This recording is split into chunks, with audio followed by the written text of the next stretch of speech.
அஸ்ஸலாமு அலைக்கும் அன்பான சகோதரர் சகோதரிகளே. மனித வரலாறு கண்டிராத ஒரு மாபெரும் ஆபத்து உங்கள் வாசலில் வந்து நிற்கப் போகிறது. ஆதம் அலை அவர்கள் படைக்கப்பட்டது முதல் உலகம் அழியும் நாள் வரை தஜ்ஜாலை விட பெரிய ஒரு குழப்பத்தை உலகம் கண்டதில்லை. இறை தூதர்கள் அனைவரும் தங்கள் சமூகத்திற்கு தஜ்ஜாலை பற்றி எச்சரித்தே வந்தார்கள். நூஹ் அலை முதல் நம் பெருமானார் முஹம்மது ஸல்லல்லாஹு அலைஹி வஸல்லம் அவர்கள் வரை அவனது அடையாளங்களை அணு அணுவாக விளக்கியுள்ளார்கள். அவன் யார்? அவன் வெறும் மாயாஜாலக்காரனா அல்லது சாத்தானின் மகனா? அவன் கைகளில் உள்ள சொர்க்கமும் நரகமும் எப்படிப்பட்டது? அவன் எங்கே ஒளிந்திருக்கிறான்?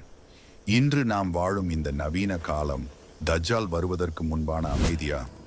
வாருங்கள், இஸ்லாமிய வரலாற்றின் அச்சமூட்டும் அந்த மர்மத்திற்குள் நுழைவோம். தஜ்ஜால் என்பவன் ஒரு ஜின்னோ அல்லது தேவதையோ அல்ல. அவன் ஒரு மனிதன். ஆனால் இறைவனால் சோதனையாக சில அமானுஷ்ய சக்திகள் வழங்கப்பட்டவன். அவன் ஒரு யூத குடும்பத்தில் பிறப்பான் என்று சில குறிப்புகள் கூறுகின்றன. அவனது பிறப்பு மர்மமானது. அவன் பிறக்கும்போது அவனது பெற்றோர் 30 ஆண்டுகளாக குழந்தையில்லாமல் இருந்திருப்பார்கள். அவன் பிறந்தபோது அவனுக்கு ஒரு கண் மட்டுமே பார்வை திறன் கொண்டதாக இருக்கும். அவனது வலது கண் பிதுங்கி ஒரு அழுகிய திராட்சையைப் போல காட்சியளிக்கும். அவனது நெற்றியில் காஃபிர் என்ற எழுத்துக்கள் பொறிக்கப்பட்டிருக்கும். படிப்பறிவு இல்லாத ஒரு முஸ்லிம் கூட அந்த எழுத்தை பார்த்து அவன் ஒரு பொய்யன் தஜ்ஜால் என்பதை உணர்ந்து கொள்வான். அவன் பருத்த உடல் வாகை கொண்டவன், சுருட்டை முடி உடையவன். அவனது நடையே மற்றவர்களிடமிருந்து வித்தியாசப்படும். அவன் வரும்போது உலகமே ஒரு மாயையில் விழும். அவன் தன்னை இறைவன் என்று அறிவிப்பான். அதற்கு ஆதாரமாக அவன் கை காட்டிய திசையில் மழை பெய்யும். அவன் சொல்லை கேட்டு பூமி தங்கத்தை வெளிப்படுத்தும். தஜ்ஜால் இப்போதும் உயிருடன் எங்கோ ஓரிடத்தில் சிறை வைக்கப்பட்டுள்ளான் என்பதற்கு ஒரு புகழ்பெற்ற ஹதீஸ் ஆதாரமாக இருக்கிறது.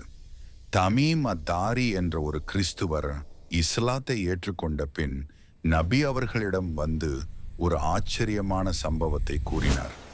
அவர் ஒரு முறை தன் கூட்டாளிகளுடன் கப்பலில் பயணம் செய்யும் போது பெரும் புயலில் சிக்கினார்.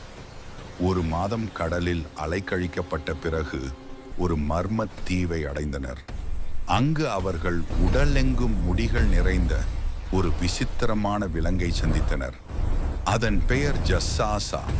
அந்த விலங்கு அவர்களிடம் பேசியது.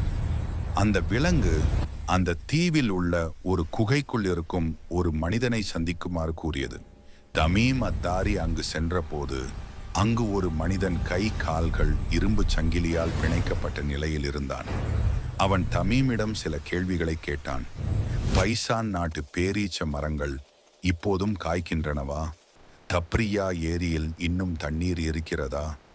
உம்மீகளின் தூதர் முஹம்மது நபி வந்துவிட்டாரா? அந்த மனிதன்தான் மசீஹ் தஜ்ஜால் என்றும் தான் வெளிப்படும் காலம் மிக நெருங்கிவிட்டது என்றும் அறிவித்தான்.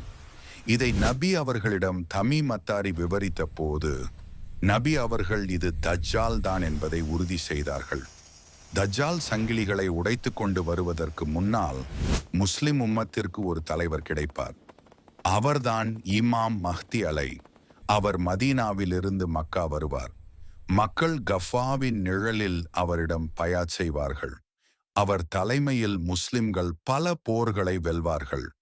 இறுதியாக கான்ஸ்டான்டினோபிள், இன்றைய இஸ்தான்புல் நகரை ஆயுதங்களின்றி வெறும் அல்லாஹு அக்பர் என்ற தக்பீர் முழக்கத்தால் வெற்றி கொள்வார்கள். அவர்கள் வெற்றியை கொண்டாடும் போதுதான் ஷைத்தான் ஒரு பொய்யான அலறலை எழுப்புவான். உங்கள் குடும்பத்தினரிடம் தஜ்ஜால் வந்துவிட்டான் என்று. இந்த செய்தியை கேட்டவுடனேயே தஜ்ஜால் தனது கோபத்தின் உச்சத்தில் வெளிப்படுவான். தஜ்ஜால் எப்போது வருவான்? இதற்கான அடையாளங்களை நபி அவர்கள் மிக தெளிவாக சொல்லியிருக்கிறார்கள். முதலில் ஈராக் மற்றும் சிரியாவுக்கு இடைப்பட்ட ஒரு பகுதியிலிருந்து அவன் புறப்படுவான். அவன் புறப்படுவதற்கு முன்பாக உலகம் 3 ஆண்டுகள் பெரும் பஞ்சத்தை சந்திக்கும். முதல் ஆண்டு வானம் தனது மழையில் 3இல் 1 பகுதியை நிறுத்திவிடும். 2ஆம் ஆண்டு 3இல் 2 பகுதியை நிறுத்திவிடும். 3ஆம் ஆண்டு ஒரு சொட்டு மழை கூட பெய்யாது. உயிரினங்கள் மடிந்து போகும். மக்களின் நிலைமை எப்படி இருக்கும்? மார்க்க கல்வி மறைந்துவிடும். உண்மையான ஆலிம்கள் குறைந்து விடுவார்கள். மக்கள் உலகத்தின் மீதான காதலால் ஒருவரையொருவர் அடித்துக் கொள்வார்கள். தப்ரியா ஏரியின் நீர் வறண்டு போகும். அப்போதுதான் அவன் வருவான். அவன் மதீனாவை நோக்கி வருவான். ஆனால் மலக்குகள் தடுப்பார்கள். அப்போது மதீனா 3 முறை குலுங்கும். இதனால் நயவஞ்சகர்கள் பயந்து வெளியேறி தஜ்ஜாலிடம் சென்று விடுவார்கள். நீ என்னை இறைவனாக ஏற்றால் உனக்கு உணவு தருவேன் என்பான். பலவீனமான ஈமான் கொண்டவர்கள் அவனது உணவிற்காக அவனை கடவுளாக ஏற்றுக்கொள்வார்கள். அவன் ஒரு கிராமத்திற்கு செல்வான். அங்கிருப்பவர்கள் அவனை நம்பினால் அவர்களது கால்நடைகள் கொழுத்து வளரும், செல்வம் கொழிக்கும். மற்றொரு கிராமத்திற்கு செல்வான். அங்குள்ளவர்கள் அவனை நிராகரித்தால் அவர்கள் பெரும் வறுமையில் சிக்கி தவிப்பார்கள். அவன் ஒரு வாலிபனை கூப்பிட்டு அவனை 2ஆக பிளப்பான். பிறகு அவனை மீண்டும் கூப்பிடுவான். அவன் சிரித்துக்கொண்டே உயிர்த்தெழுந்து வருவான். இப்போது சொல், நான் உன் இறைவனா என்று கேட்பான் தஜ்ஜால். ஆனால் அந்த வாலிபன் சொல்வார், இல்லை, நீதான் அந்த பொய்யன் தஜ்ஜால் என்று இப்போது எனக்கு இன்னும் உறுதியாக தெரிகிறது. அவனிடம் ஒரு நரகமும் ஒரு சொர்க்கமும் இருக்கும். ஆனால் உண்மை என்னவென்றால் அவனது சொர்க்கம் என்பது கொதிக்கும் நெருப்பு, அவனது நரகம் என்பதுதான் உண்மையான சொர்க்கம். தஜ்ஜால் வரும்போது மக்கள் மலைகளுக்கு ஓடுவார்கள். பெண்கள் அவனால் ஈர்க்கப்படுவார்கள் என்பதால் ஆண்கள் தங்கள் வீட்டு பெண்களை கயிற்றால் கட்டி போட்டு பாதுகாக்க வேண்டிய நிலை ஏற்படும் என்று ஹதீஸ்கள் கூறுகின்றன. அந்த அளவு அவனது வசீகரம் பயங்கரமானதாக இருக்கும். இறுதியாக தஜ்ஜால் இமாம் மஹ்தி மற்றும் முஃபமின்களை பைத்துல் முகத்தஸ் அல்லது டமாஸ்கஸில் முற்றுகையிடுவான். உணவு இன்றி நீரின்றி முஸ்லிம்கள் தவிப்பார்கள். தஜ்ஜால் 40 நாட்கள் பூமியில் ஆட்சி செய்வான். ஆனால் அந்த 40 நாட்களில் முதல் நாள் ஒரு வருடம் போலவும், 2ஆம் நாள் ஒரு மாதம் போலவும், 3ஆம் நாள் ஒரு வாரம் போலவும் இருக்கும். மற்ற நாட்கள் சாதாரண நாட்களாக இருக்கும். உலகமே தஜ்ஜாலின் பிடியில் சிக்கி தவிக்கும் போது அப்பொழுது ஒரு அதிகாலை நேரம், சுபுஹ் தொழுகைக்கான நேரம் வரும். சிரியாவின் டமாஸ்கஸ் நகரில் உள்ள வெள்ளை மினாரா மீது ஈசா அலை அவர்கள் இறங்குவார்கள். அவர்கள் 2 மலக்குகளின் இறக்கைகளின் மீது கைகளை வைத்தபடி இறங்குவார்கள். அவர்கள் பள்ளிவாசலுக்குள் நுழைவார்கள். இமாம் மஹ்தி அவர்கள் ஈசா அலை அவர்களை தொழுகை நடத்த அழைப்பார்கள்.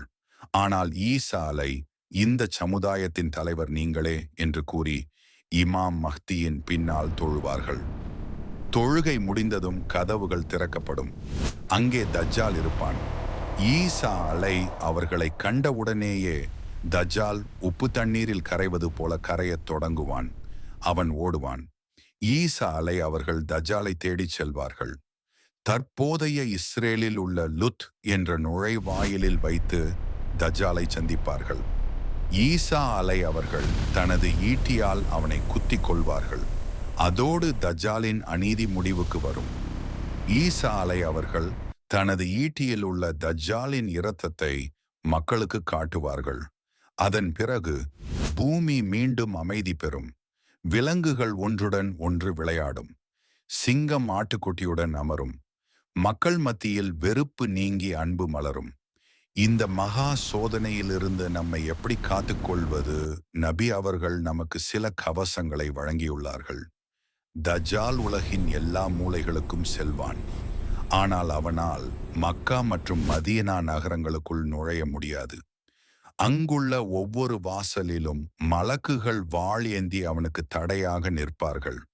சூரத்துல் கஹ்ஃப், யார் ஒவ்வொரு வெள்ளிக்கிழமையும் சூரத்துல் கஹ்ஃப் ஓதுகிறாரோ அல்லது அதன் முதல் 10 வசனங்களை மனனம் செய்கிறாரோ அவருக்கு தஜ்ஜாலின் குழப்பம் எந்த பாதிப்பையும் ஏற்படுத்தாது.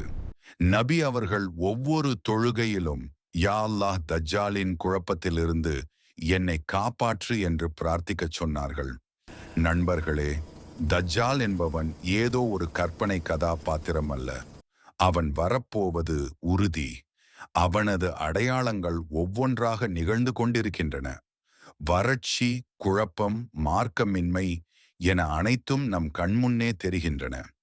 நாம் தஜ்ஜாலை நேரில் சந்திக்க வேண்டிய அவசியம் இல்லாமலே கூட போகலாம். ஆனால் தஜ்ஜாலின் கொள்கைகள் இன்று நம்மை சூழ்ந்துள்ளன. பொய்மை, வட்டி, அனாச்சாரம் இவையெல்லாம் தஜ்ஜாலின் முன்னோடிகள்தான். உங்கள் ஈமானை இப்போதே பலப்படுத்துங்கள். சூரத்துல் கஹ்ஃபை தினமும் ஓதுங்கள். தொழுகையில் அவனுக்காக பாதுகாப்பு தேடுங்கள். இந்த வீடியோ உங்களுக்கு பயனுள்ளதாக இருந்தால் உங்கள் குடும்பத்தினருக்கும் நண்பர்களுக்கும் பகிருங்கள். ஒருவேளை உங்கள் ஒரு ஷேர் ஒருவரின் ஈமானை காப்பாற்றலாம். அடுத்த ஒரு முக்கியமான வரலாற்று சம்பவத்துடன் உங்களை சந்திக்கிறேன். அஸ்ஸலாமு அலைக்கும்.